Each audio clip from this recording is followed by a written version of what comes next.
بسم اللہ الرحمن الرحیم۔ سب سے پہلے آپ تمام حضرات کا جو ہمارے علماء کرام ہیں وہ تشریف لائے ہیں اور ہمارے محلے کے تمام باشندگان کو ہماری طرف سے، ہمارے کارکنان کی طرف سے آپ سبھی کو مبارکبادی ہے اور تہہ دل سے نہایت ادب کے ساتھ شکر گزار ہوں آپ سبھی حضرات کا۔ اللہ رب العزت ہم سبوں کے یہاں آنے کو قبول فرمائے۔ آپ سبھی حضرات اس سے اچھی طرح واقف ہے، جانتے ہیں کہ میں اپنے گاؤں سے، اپنی بستی سے تقریباً 30 سال سے باہر ہوں۔ مدرسہ کے قیام کا تقریباً 12 سال ہو گئے اور اس بیچ میں بھی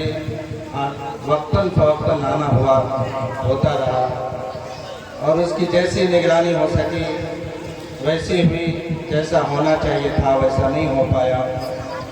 اب اللہ رب العزت نے ہمیں آپ کے بیچ میں مستقل کے لیے قبول کر لیا اور ہمیشہ کے لیے اسی مٹی کا ہوں، اسی مٹی میں رہوں گا۔ اس لیے آپ سبھی حضرات سے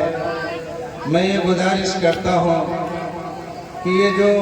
مدرسہ عربیہ بحرالعلوم قاسمیہ باہوپلی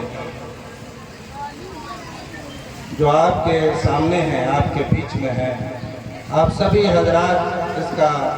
تن من دھن ہر طرح سے اگر اس کی پوری توجہ کے ساتھ اس کے امداد کریں گے، نصرت کریں گے، تعاون کریں گے تو انشاءاللہ یہ پائے تکمیل تک اللہ رب العزت اسے پہنچائیں گے۔ یہ نیتوں کے اوپر سارا دار و مدار ہے۔ اس لیے آپ سبھی حضرات ہمارے لیے یہ دعا کریں کہ ہمارا نیت رضا الہی کے لیے ہو، اللہ کو خوش کرنے کے لیے ہو، اور آپ سب کا بھی تعاون اور آپ سب کی ہمت حوصلہ افزائی یہ بھی رضا الہی کے لیے ہو، دین کی بقا کے لیے ہو، قرآن کی حفاظت کے لیے ہو، حدیث کی حفاظت کے لیے ہو، تو اللہ کی ذات سے امید ہے کہ اللہ رب العزت دین کی حفاظت کرنے والوں میں ہم سبوں کا نام اور ہم سبوں کا شمار کرے گا۔ اس لیے میرے محترم بزرگوں دوستو، بغیر کسی ذاتی فائدے کے اور بغیر کسی حسد کے، بغیر کسی اور چیز کے آپ سبھی حضرات اس میں بھرپور تعاون فرمائیں گے تو انشاءاللہ اللہ رب العزت کی ذات سے امید ہے کہ اللہ رب العزت ہم سبوں کو اس ادارے سے اور پوری دنیا کو اس ادارے سے فیض پہنچائے گا۔ ابھی یہ ادارہ ننھا سا پودا ہے اور اللہ رب العزت اسے اسی ننھے سے پودے کو بڑا کرے گا، پھلائے گا، پھلائے گا۔ یہ اللہ رب العزت کے قبضہ قدرت میں ہے۔ اس لیے ہم سبھی آپ حضرات سے دعا کی درخواست کرتے ہیں کہ خوب بھرپور دعائیں کریں اور بھرپور تعاون فرمائیں تو انشاءاللہ یہ پائے تکمیل تک پہنچے گا۔ آج جو مدرسے کی بنیاد ہے، مدرسے کا جو نام ہے مدرسہ عربیہ بحرالعلوم قاسمیہ، سب سے پہلے جب میں بلیا ضلع کے اندر منیر میں تعلیم حاصل کرنے کے لیے گیا تو سب سے پہلے وہ ادارہ تھا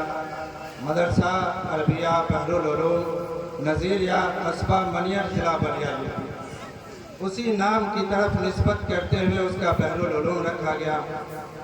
اور قاسمیہ جو ہے حضرت نبی اکرم صلی اللہ علیہ وسلم کا ایک اسم گرامی قاسم ہے جو کنیت ہے آپ کی ابو القاسم، اور ایک حدیث ہے انما انا قاسم واللہ یؤتی کہ میں علم کو بانٹتا ہوں اور اللہ عطا کرتا ہے،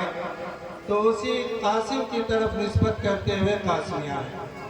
مدرسہ دارالعلوم کے بانی حضرت حجت الاسلام امام قاسم نانوتوی رحمۃ اللہ علیہ، اللہ رب العزت ان کی مغفرت فرمائے، ان کی قبروں کو نور سے منور فرمائے، تو اس نام کی طرف نسبت کرتے ہوئے بھی اس مدرسے کا نام جو ہے قاسمیہ رکھا گیا۔ دوسری بات یہ ہے کہ دارالعلوم دیوبند سے پڑھنے والے کا جو ایک نام ہے وہ قاسمی کے نام سے معروف اور مشہور ہے، وہ اسی دونوں ناموں کی طرف امید ہے کہ منسوب ہوتا ہو، تو اسی کی طرف منسوب کرتے ہوئے پھر اس کا نام قاسمیہ پڑا ہوا ہے۔ تو اس لیے یہ ہمارے مفتی ابوذر صاحب قاسمی، استاد مدرسہ فلاح المسلمین اور صدر جمعیت علماء مدھوبنی، وہ اس وقت میں وہاں استاد تھے جب میں فارسی کی پہلی میں تعلیم حاصل کرتا تھا، تو اس وقت حضرت ہم لوگوں کو خط لکھایا کرتے تھے چھوٹی عمر میں، تو اس نسبت سے یہ ہمارے استاد بھی ہیں، تو اس لیے ہم زیادہ تر حضرت مفتی ابوذر قاسمی صاحب کو اپنا استاد مانتے ہیں، اور اسی نسبت سے اس مدرسے کے سرپرست حضرت مولانا قاضی حبیب اللہ صاحب تھے، ان کا اس دنیا سے رحلت ہو گئی، اللہ رب العزت ان کی مغفرت فرمائے، ان کی قبروں کو نور سے منور فرمائے۔ اب اس موقع پر ہم حضرت مفتی ابوذر قاسمی صاحب استاد محترم سے یہ درخواست کرتے ہیں کہ اس مدرسے کی سرپرستی کو قبول فرمائیں گے، اور انشاءاللہ حضرت مفتی ابوذر قاسمی صاحب کی سرپرستی میں یہ مدرسہ چلے گا۔ اس طریقے سے یہ مدرسہ کی آپ حضرات اور تمام علاقے اور بزرگان کی توجہ کے ساتھ یہ مدرسہ آگے بڑھے گا انشاءاللہ۔ اس لیے آپ سبھی حضرات جو ہے دعائیں فرمائیں، اللہ رب العزت ہم سبوں کے اس آنے کو، اس بیٹھنے کو، اس مبارک موقع پر اللہ قبول فرمائے۔ وآخر دعوانا الحمد